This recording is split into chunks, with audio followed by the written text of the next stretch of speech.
Hey, welcome back to Ienatsch Tuesday, CW.com. Nick Ienatsch with my buddy Mark Schellinger. And Mark, we're going to talk about something pretty risky, even riskier than motorcycle riding it generally is for us, but pretty risky. What are we going to talk about this week? You know, Nick, we're going to talk about, we're out on the ride, and my buddies and all are cruising along, and one of the bikes dies, like it quits running.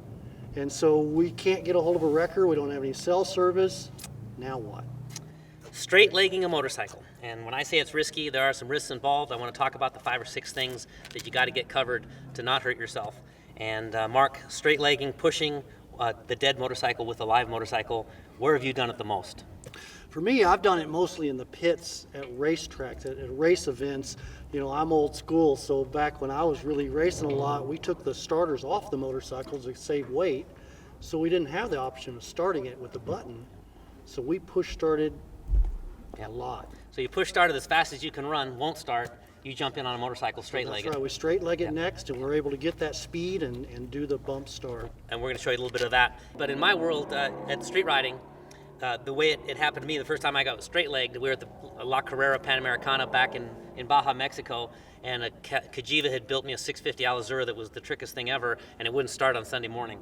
So there I was trying to start this motorcycle before the race. Pushing. Oh, pushed it as far as we could push it. The battery was dead, we were done, and a guy rides up and says, hey, jump on there, I'm going to give you a push. And it was Mark Brelsford, and of course, an AMA national winner, I mean, insanely talented. So he gets behind, he just says, just hold the bike steady and ride straight. I rode straight. He got me going maybe 80 miles an hour. Dang. He said, okay, go to 4th gear and drop the clutch. Bam, bike started. I made the race.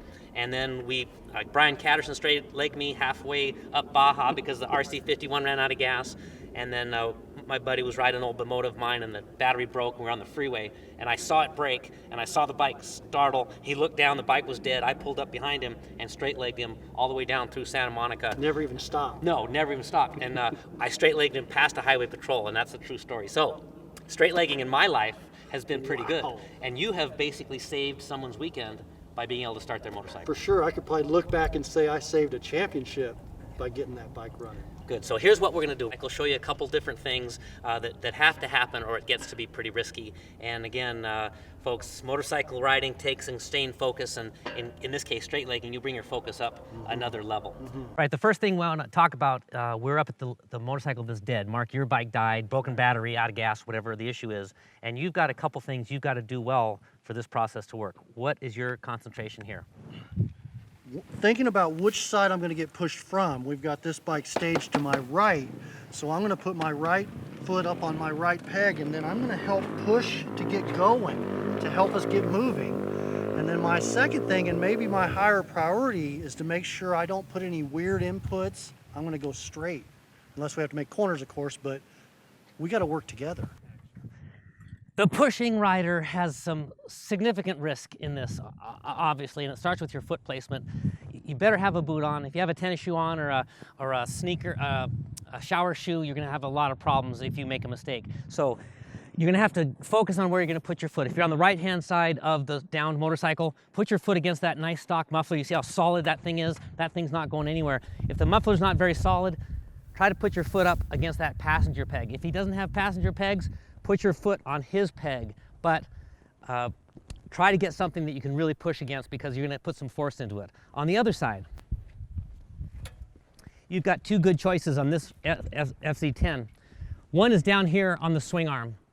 You've got to pay attention to when you place your feet. You got to look at it. If you guys get separated, you're rolling along, you get separated, you got to look at that swing arm as you come up and look at it and put your foot exactly where you want it. As soon as you take your focus off that swing arm and you put your foot into the wheel, it's going to be really, really tough. So focus on that swing arm. The second place that we love on this FC10 is right up here on that passenger peg. That's a great place to push. We're continuing on how to mitigate the risk of straight legging, and I'm going to push Mark from the left side of his motorcycle. It allows me to shift my motorcycle and get things rolling pretty good. We got a long way to go. It's not just along the pit. It's not just a block to the gas station. So a couple things have to happen. Fold your right-hand mirror in. You don't need that extra mirror hitting him and pushing his arms and countersteering his motorcycle, number one. And then number 2, take your fingers, or at least your index finger, and lock out your brake lever. Because you can see how close I'm getting to Mark. Everybody see how close I am to him? If I swerve into him and I don't have that brake lever locked out, that brake lever comes in, locks my front.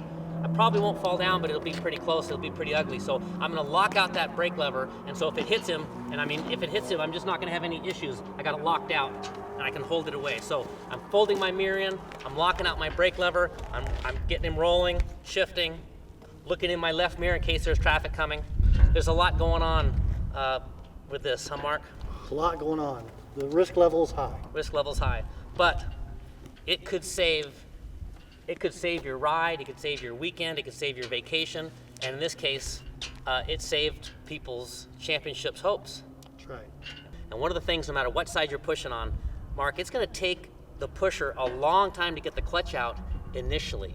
How far do you think it's going to take me to get my FC1 rolling in first gear before I can really add some speed? If it's flat, it could take 100 feet. If it's a little sloped down, it'd be less. Have you ever done them uphill? That's tough. It's tough. Uphill's tough. So think about, I'm going to slip this clutch, get it rolling, maintain contact, slip the clutch, slip the clutch, slip the clutch, slip the clutch, get him rolling, and then gently add throttle, get him rolling quicker. If you get him rolling quicker and you accelerate too hard and he jumps away from you, shift, look at your foot placement, get back up with him, place your foot, get him pushing again. No big deal if you get separated, as long as you watch that foot to that placement that you need. So straight legging, take these precautions, do it only when it's the last thing. You can't get a truck, you can't roll down the hill, you just can't get home, you can't get through without it. Get the straight legging going on, and appreciate you tuning into Ienatsch Tuesday. We'll see you next week.